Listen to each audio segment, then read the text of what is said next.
Assalamualaikum warahmatullahi ta'ala wabarakatuh. Sahabat Bawaslu dimanapun Anda berada, bertemu kembali dengan saya Cak Korim, host podcast Bawaslu Kabupaten Probolinggo.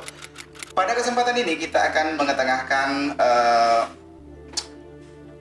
tema yang luar biasa. Dalam hal ini berbicara tentang alur penyelesaian sengketa pemilihan 2020 di masa pandemi. Nah, di sini kami mengundang seorang komisioner Bawaslu Kabupaten Probolinggo yang membidangi khusus di penyelesaian sengketa pemilihan. Seperti apa? Ayo kita ikuti pemaparannya bersama beliau. Assalamualaikum warahmatullahi wabarakatuh, Mas Yongki. Waalaikumsalam warahmatullahi wabarakatuh. Salam protokol kesehatan luar biasa.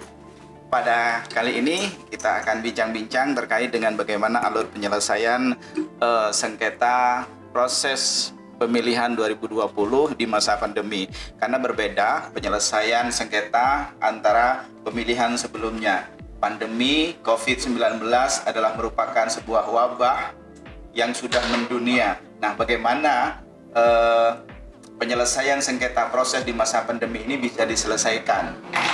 Untuk mengetahui lebih jauh, mari kita bincang-bincang bersama beliau, Mas Yongki Hendrianto, Sarjana Pendidikan, Komisioner atau pimpinan, salah satu pimpinan Bawaslu Kabupaten Probolinggo.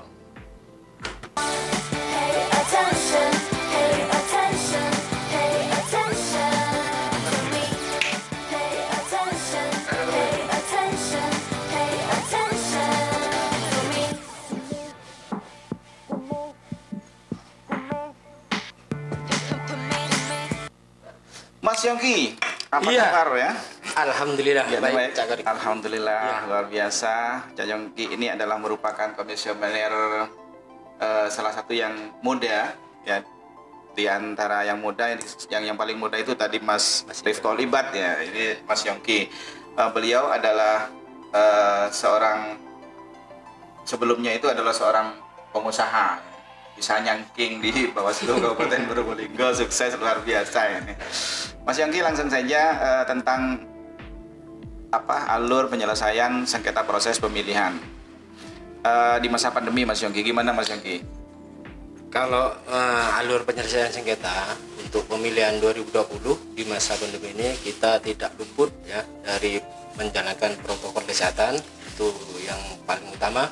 Kemudian untuk penerimaan permohonan sendiri itu berbeda dengan pemilu 2019 kemarin. Gitu ya? Begitu.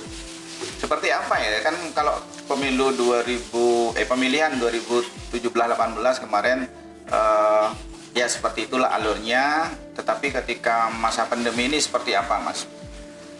Kalau di pemilihan 2020 di masa pandemi ini, untuk pemilihan penyelesaian sengketa sendiri itu berbeda. Kenapa? Karena permohonan itu secara langsung bisa ataupun tidak langsung, baik secara online ya ataupun secara lisan, dan itu tidak permohonan tetap harus kita terima. Nah, untuk syarat kelengkapan syarat formil materialnya itu tetap dari pimpinan komisioner yang menentukan lengkap tidaknya. Kalau dulu pemilu 2019 itu hanya jajaran kesekretariatan yang untuk pengecekan kelengkapan syarat formil materialnya. Ya, itu Mas, saya tertarik dengan tadi ya. Penerimaan permohonan itu ada yang langsung dan tidak langsung. Kalau langsung datang sendiri ke Bawaslu, kantor sekretariat Bawaslu. Kemudian kalau yang tidak langsung itu yang seperti apa, Mas? Kalau tidak langsung itu bisa melalui online, lewat sistem informasi penyelesaian sengketa. Itu ada webnya sendiri, itu mempermudah bagi peserta untuk mengajukan permohonan, baik itu secara online melalui sistem informasi penyelesaian sengketa atau kita lebih mengenal pada SIPS itu sendiri. Ya betul. Kemudian begini, kan di Kabupaten Probolinggo sendiri saat ini tidak ada yang namanya pemilihan di 2020 karena kita sudah melaksanakannya di 2018, Mas. Betul. Apa sebenarnya kita memberikan ini? Kan kita ngapain kita menginformasikan kepada masyarakat, kan kita tidak melaksanakan pilkada. Betul Nah, sekali. gimana Mas? Itu begini, mengingat pengalaman pemilu 2019 kemarin, itu untuk penyelesaian sengketa Kabupaten Probolinggo itu tidak ada, artinya ada tetapi batas waktu. Nah, terkait mungkin karena sosialisasi dari pihak penyelenggara mungkin kurang mensosialisasikan kepada publik. Iya. Jadi kemarin pas itu waktu kita waktu dilantik itu kan memang ada yang mengajukan, cuman mungkin kurang paham tentang regulasinya, Pak. Sehingga memang kemarin betul. telat ya. Lewat betul dari sekali. 3 hari setelah SK dikeluarkan oleh KPU. Betul sekali. Iya. Nah, terkait itu, sesungguhnya eman waktu itu. Seandainya mereka atau peserta itu memahami regulasi tentang batasan waktu permohonan, itu mungkin ada sengketa waktu itu. Jadi, padahal Bawaslu pada saat itu, setahu saya sudah melakukan sosialisasi penyampaian kepada partai politik, kepada LO, dan itu sudah kita sampaikan di tingkat kecamatan menggunakan Panwascam. Ya, tapi memang itu kan pertama kali kayaknya. Ya. Jadi pada waktu itu, ini pengalaman kita semua ya. Iya. Jadi pada waktu peserta itu mengajukan permohonan, mungkin yang pertama kali, mungkin jikalau sosialisasinya sudah lengkap dan sudah kepada tingkat jajaran di bawah Bawaslu sendiri, itu mungkin sudah mengena. Akan tetapi tentang regulasinya, barangkali dari peserta itu tidak memahami perbawaslunya. Jadi pengajuan permohonan itu hanya 3 hari batasan waktunya. Betul. Itu. Jadi mau tidak mau, kalau memang peserta itu mau mengajukan penyelesaian sengketa, seharusnya secara lisan pun cukup ya. Cukup sebetulnya. Kemudian nanti bisa ditindaklanjuti dengan berkas-berkas lainnya betul ya. Sekali, betul. Iya.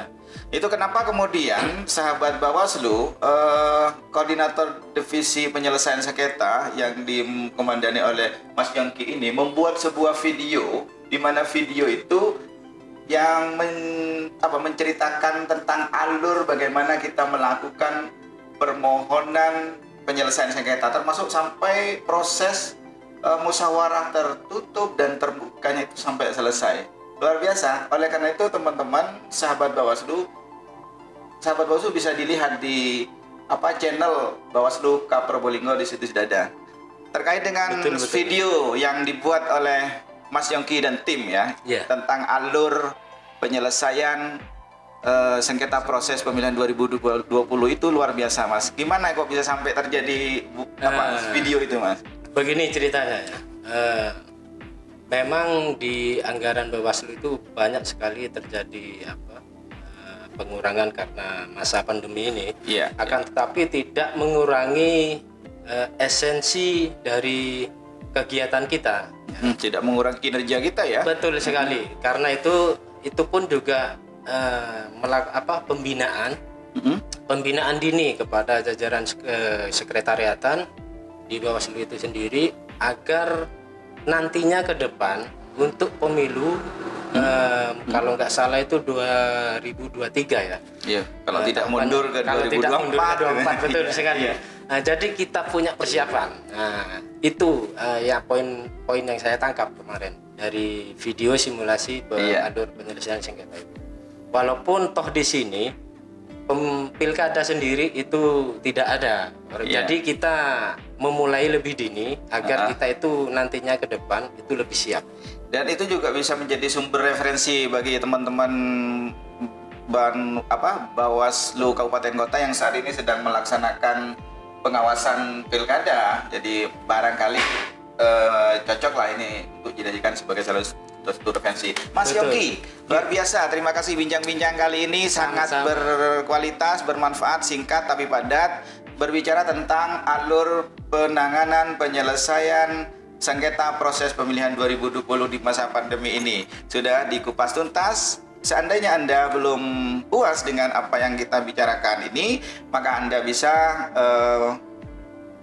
mendatangi langsung ke Bawaslu Kabupaten Probolinggo atau bisa calling bisa melalui bisa komen di channel YouTube kami Bawaslu Kap Probolinggo. Sampai di sini dulu perbincangan kita sebelumnya. Mas Yongki, terima kasih banyak. Salam. Sama-sama. Salam awas. Ya, mantap. Sahabat Bawaslu, demikian podcast Bawaslu Kabupaten Probolinggo. Saya Cak Korib mengucapkan mohon maaf bila ada salah. Podcast Bawaslu Kabupaten Probolinggo. Wallahul muwaffiq ila muwaffiq. Wassalamualaikum warahmatullahi wabarakatuh.